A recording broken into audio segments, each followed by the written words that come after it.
Houston, I think we got a problem. So I'm currently working on a number of comparisons.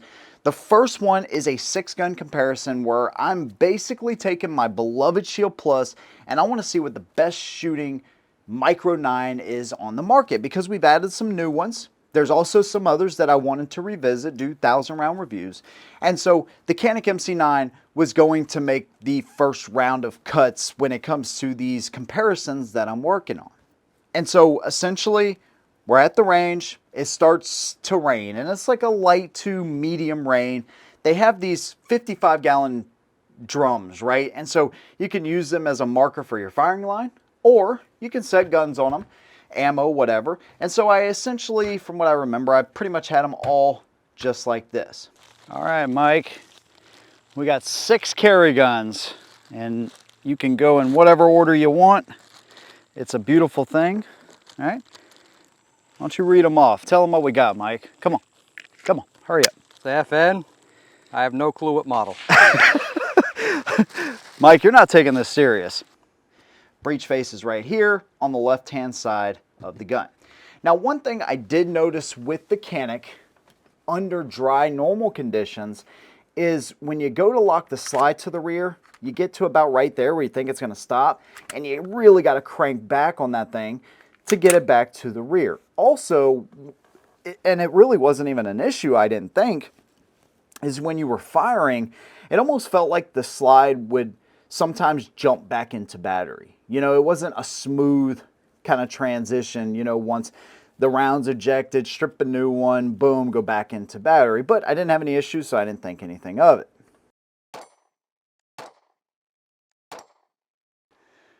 All right, failure to feed. We're within 100 rounds, by the way. This fateful day, if you will, I pick up the Canik, fire, fire, fire, and then all of a sudden, I have a dead trigger. Yep. So it's like not going fully into battery, and I got a dead trigger. It didn't reset the striker either, and that's a live round. Huh.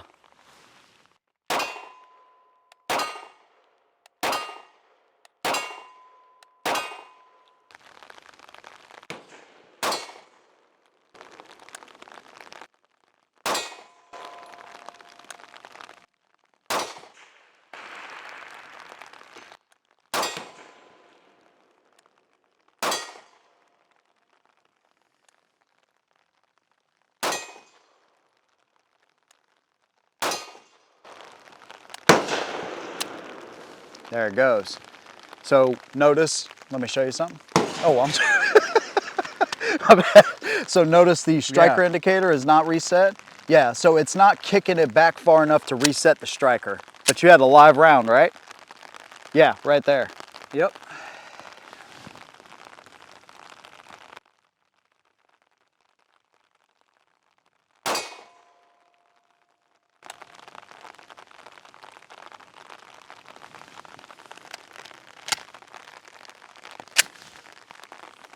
Same thing. Same thing, yep.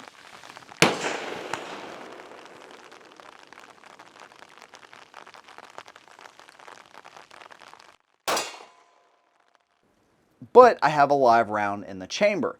So it was enough energy to slide back, eject the round, pick a new one up, but not reset the striker. So I'm like, okay, that's pretty weird, because if you drop the striker, right, now it's dropped, you only got to pull it back like there. I mean, that's not even enough. Check it out.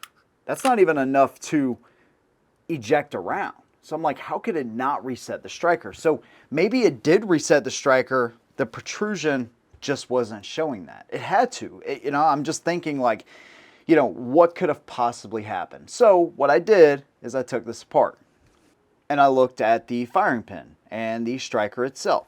So all striker fire guns now have this one piece, basically cup right here that keeps water out of the striker channel. So then this has enough energy, the firing pin, to strike the primer. Okay? And this one's intact. There's no issue with that. So I'm like, okay, there was a little bit of oil. I mean, a very small amount of oil on this, but not nearly enough to slow down a gun like that. And again, I've only noticed this issue specifically, when it started raining. So I don't think it was oil. So then I started looking at some of these other strikers, right? You have a Glock on your left and M&P on your right.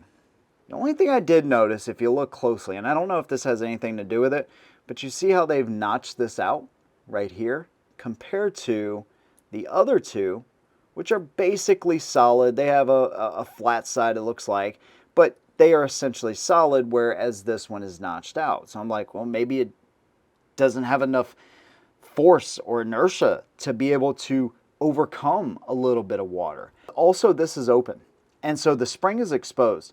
And so if this comes back and water is just sitting somewhere in here, it comes back, boom, it fires, everything's good, and then it picks up water and eventually gets in there, that could be the problem. Because neither one of these, this is the M&P, the white one, neither one of these are open on the top.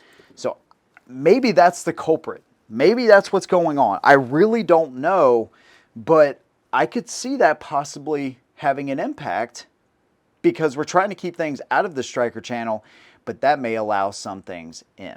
And so this is more of a service announcement, right? If you have a Canik, you may want to be aware. This is one example. So what I'm going to do is I'm going to clean this thing out completely. The striker channel right here, make sure there's no residual oil on this thing whatsoever. And then I'm going to pour water on it. This is another recommendation from Bebe. Bebe is a friend of mine, by the way. I'm going to pour water on it, let it sit. I'm going to pour water on it again, let it sit, and then try to fire it instead of dunking it, because that's not really what was happening. It was just constantly getting rained on. I'd shake it out, right? Load it up, fire, boom, we were having those issues. So the Canik MC9 up to this point has let me down, because every other gun we were running ran perfectly fine. No issues at all, and they were all sitting in the same place, same water, same conditions. So we're going to take this thing back out. The saga of the MC9 continues, but this has made an impact on how I feel about this gun as of right now. And the only thing I can truly judge is my experience with my gun, okay? If you like this video, maybe you'll check out the original MC9 video that I did, or the comparison to the Shield Plus. Remember that I was, in retrospect, thinking the gun is perfectly fine, but now we've had some issues. So if you want to check those out, or the other 500 videos that I have on my channel, make sure you do that and subscribe, join the channel. See you on the next one. And as always, hold them down.